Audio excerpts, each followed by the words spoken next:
데살로니가 교회는 세워진 지 얼마 되지 않은 신생 교회였습니다.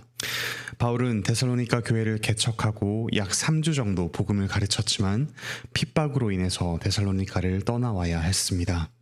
이후 데살로니가 교회 교인들이 믿음으로 살고 있는지 너무나도 궁금해졌습니다. 그래서 디모데를 보내어 데살로니가 교회가 복음 안에서 자라서 열매를 맺고 있다는 아주 반가운 소식을 들었습니다. 오늘 본문은 복음이 교회를 어떻게 자라게 하고 또 어떤 열매를 맺는지 알려줍니다. 교회의 성장은 형제 자매들에게 큰 기쁨과 감사의 제목이 됩니다. 복음이 풍성해질 때 교회가 어떤 열매를 맺는지 배웁시다. 그리고 함께 풍성한 복음을 누리며 열매를 맺어갑시다. 또한 열매 맺는 서로를 바라보며 기쁨이 충만해지기를 바랍니다.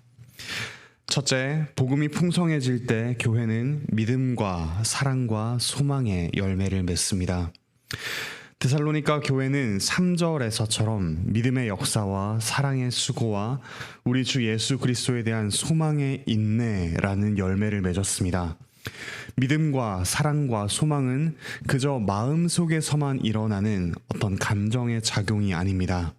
구체적인 모습으로 드러나게 되어 있습니다. 먼저 믿음은 역사, 즉 어떤 일과 행동을 낳습니다. 복음이 풍성해질 때 다른 어떤 것이 아니라 믿음에 일치하는 행동이 일어납니다. 상황에 따라서 가볍게 이리저리 흔들리지 않습니다. 외부에서 일어나는 어떤 사건, 핍박, 환난 등이 행동을 결정하게 내버려 두지 않습니다. 하나님께 깊이 뿌리 박힌 믿음은 일관된 행동을 낳습니다. 그리고 사랑은 수고를 감당하게 합니다. 사랑하는 사람은 상처를 감수해야 합니다. 죄인인 우리는 가까이서 보면 볼수록 사랑스럽지 않은 모습이 많이 보이기 때문입니다. 모난 부분이 많고 참아주어야 할 부분이 많습니다. 하지만 그리스도께서 사랑스럽지 않은 우리를 사랑하셨기에, 그리고 죽기까지 그 수고를 감당하셨기에 우리 역시 사랑을 기꺼이 수고하며 감당합니다. 그리고 소망은 우리로 하여금 인내하게 합니다. 현재의 고난과 수고스러움이 영원하지 않다는 분명한 사실을 알기 때문입니다. 우리 주 예수 그리스도께서 다시 오시는 날 우리의 믿음은 사실로 판명되고 우리의 사랑에는 더 이상 상처가 없을 것입니다. 그 분명한 사실을 알기에 현재의 고난과 수고를 인내하며 감당할 수 있습니다. 두 번째로, 복음이 풍성해질 때 교회는 하나님의 택하심을 확신합니다.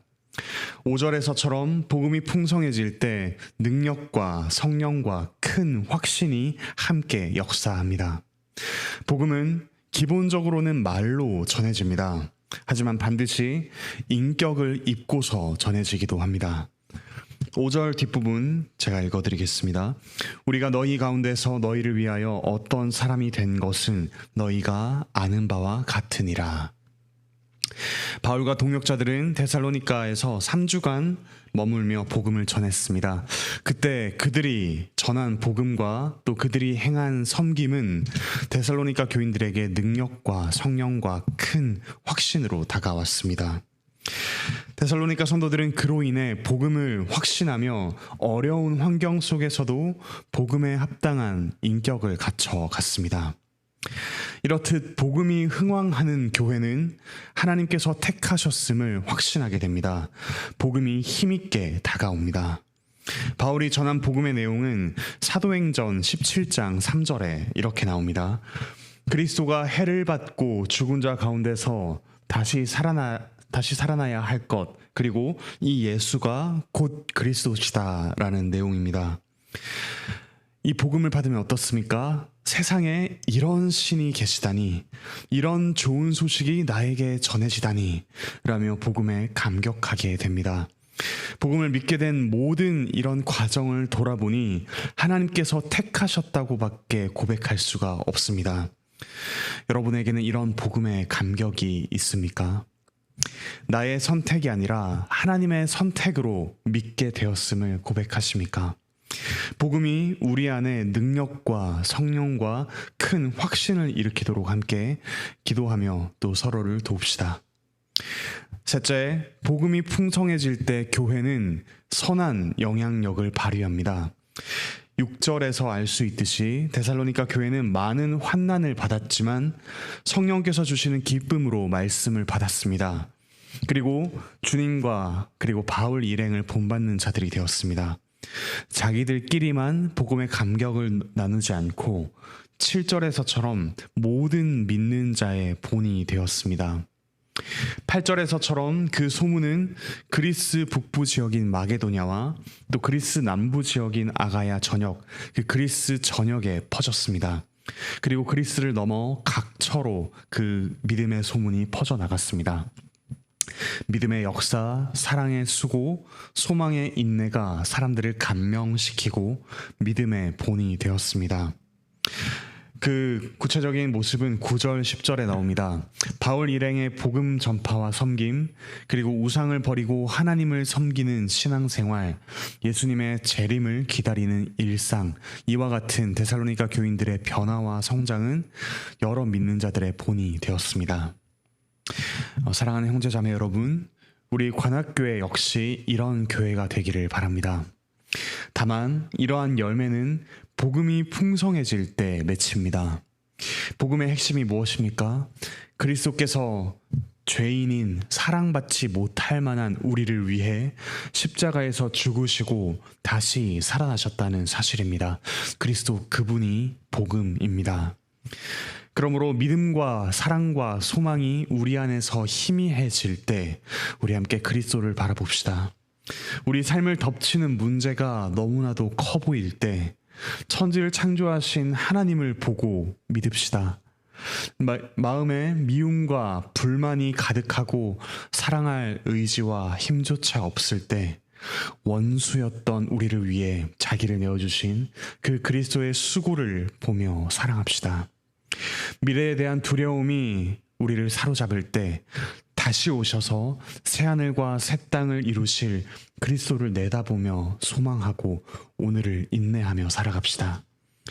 그리스도로 충분한 교회, 복음으로 충만한 교회가 되기를 소망하며 기도하며 힘씁시다. 목사님께서 복음을 풍성하게 선포하시도록 기도하며 도웁시다. 그리고 장로님과 집사님들이 성도의 생활과 형편을 잘 돌아보며 복음을 풍성하게 꽃피우게 하도록 기도하며 도웁시다. 그리고 우리 각자 복음을 깊이 누리며 서로에게 다른 것이 아닌 복음을 이야기하는 형제자매가 됩시다. 우리에게 당장 필요한 것은 어쩌면 공감과 또 물질적인 필요일지도 모르겠습니다. 하지만 궁극적으로 우리의 인격을 변화시키는 것은 복음입니다. 그 복음에 깊이 잠기시기 바랍니다. 그리고 가짜 복음들이 판치는 우리 일상에서 진짜 복음, 유일한 그리스도의 복음을 붙들고 힘있게 살아가는 여러분 되시길 바라고 축복합니다. 기도드리시겠습니다. 하늘에 계신 우리 아버지 하나님, 다른 것을 믿고 다른 것을 사랑하며 다른 것을 소망하던 정말 가짜 복음, 다른 복음을 따르던 저희를 하나님께서 불쌍히 여기시고 사랑하시어 저희에게 진짜 복음, 그리스도의 복음을 전해주시니 참으로 감사드립니다. 저희가 과거에 얽매여 과거의 어떠함을 믿는 것이 아니라 우리를 위해서 죽으시고 살아나신 예수 그리스도라는 분명한 과거를 보고 믿게 하여 주시옵소서. 또한 저희의 감정과 상황에 따라 이리저리 흔들리는 너무나도 얕은 사랑이 아니라 정말 죄인과 원수되었던 저희를 위해 생명을 내어놓으신 그 그리스도의 사랑을 받아 기꺼이 사랑할 수 있는 힘과 의지를 더하여 주시옵소서. 또한 미래에 오지 않을 문제로 미리 고민하며 걱정하는 것이 아니라 반드시 다시 오실 주 예수 그리스도에 대한 소망으로 오늘을 인내하며 살아갈 수 있도록 주께서 힘을 더하여 주시옵소서. 그 복음이 저희 안에 풍성하게 또 열매 맺을 때 하나님께서 저희를 택하셨음을 확신하며 또한 선한 영향을 우리 일상 곳곳에 미치며 믿는 자들에게 위안이 되는, 본이 되는 저희 관악교회가 될 수 있도록 주께서 은혜를 더하여 주시옵소서. 몸과 마음의 문제로 씨름하는 이들이 있습니다. 하나님께서 속히 회복시켜 주시고 그 고통을 함께하는 가족들과 사랑하는 이들 역시 그 회복의 과정을 함께하며 기뻐할 수 있도록 주께서 은혜를 더하여 주시옵소서. 취업과 이직과 직장에서의 문제로 고통받는 이들, 하나님께서 그 마음 가운데 믿음과 사랑과 소망을 열매 맺게 하여 주시고 그리하여서 굳세게 그 일들을 감당할 수 있도록 은혜를 더하여 주시옵소서. 또 여러 가지 관계의 문제로 고통받으며 또 고민하며 고뇌하는 이들이 있습니다. 하나님께서 그 가운데 성령 하나님께서 교제의 영이시오니 저희 가운데 친히 하나 되게 하는 평강을 더하여 주시옵소서. 감사드리며 예수 그리스도의 이름으로 기도드립니다. 아멘. 은혜로운 기도의 시간 되시기 바랍니다.